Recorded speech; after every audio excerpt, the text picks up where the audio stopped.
నా ప్రియ సహోదరులారా, సహోదరులారా, ఒకడు ప్రభువునందును పడే ప్రతి ప్రయాసానికి ప్రయోజనం ఉన్నది.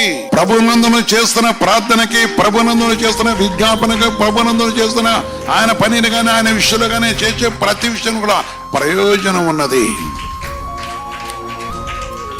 అయ్యా, నా కుటుంబంతో ఉపవాసం ఉండే సంఘం కోసం ప్రార్థించాం.